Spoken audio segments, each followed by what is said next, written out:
Every single month, I like to take some time to look back and review some of the investment mistakes or really good successes that we've had. And today, in this video, I want to do a bit of a mea culpa, sort of through by fault, and look at one part of the analysis that we've done over the past few months that really hasn't worked out. But then I'll give you some perspective on how really in the bigger sense it hasn't been wrong, but nonetheless, I want to give you the perspective on that.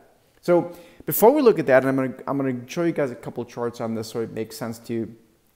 I want to reiterate something that I talk to my clients about every single day. I think that it's really difficult to make money in the market if one uses a pure, say, fundamental approach, or a pure technical approach, or a pure whatever approach. I have found that if you combine a little bit of each of these analyses, or at least a little bit of a couple of these things, you get a heck of a lot more perspective.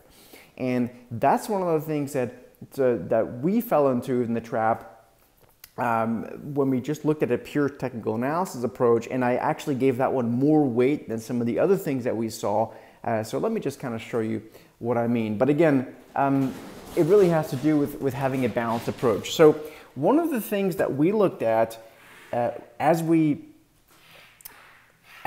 fell sharply in the fourth quarter, this is the S&P 500, the SPY ETF or index, I guess you could call it. And the point in time I'm looking at here is as we start to slice through these moving averages. People always ask me, Serge, what are these moving averages? They are the 50-day, the 100-day, and the 200-day in those three colors. So yellow, blue, red.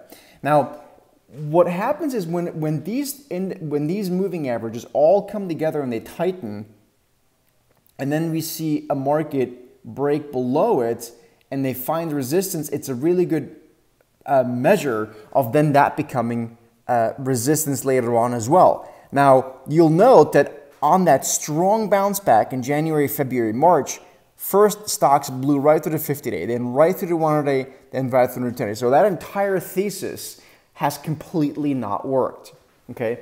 But again, this is why it's so important. That's why I'm such a big believer in using different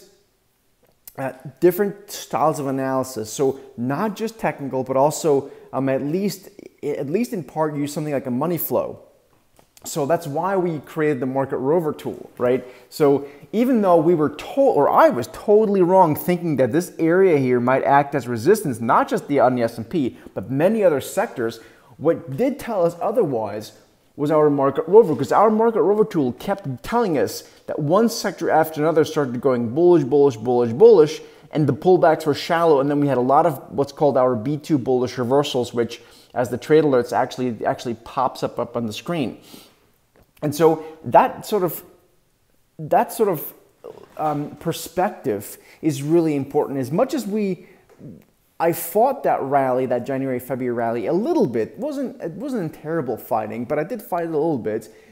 What kept me from going all out short and finding that rally was really this process, the Market Rover, where we actually can go deeper underneath the market and noticing that even though we had this massive layer of technical resistance, the stocks are simply not acting like that they would ultimately respect that. And sure enough, so far they have not respected that. But I want to make one last point on this whole thing, and that is to kind of take a step back. So even though, if you go back to this chart, even though we've had a really, really strong rally here from late December 2018 up into the current present here, early April 2019. If you really take a step back, and I think this is another thing that a lot of people just don't do enough, if you really take a step back, stocks really haven't done a heck of a lot from the 2018 highs in the global stock market. Now, this is the S&P, right? And the S&P, of course, didn't peak until late or the 21st of September, I think, or something like that, of 2018. But for the most part, all we've done is migrate back to the upper end of that range. And so it hasn't really been wrong to be cautious of stocks through that lens, right?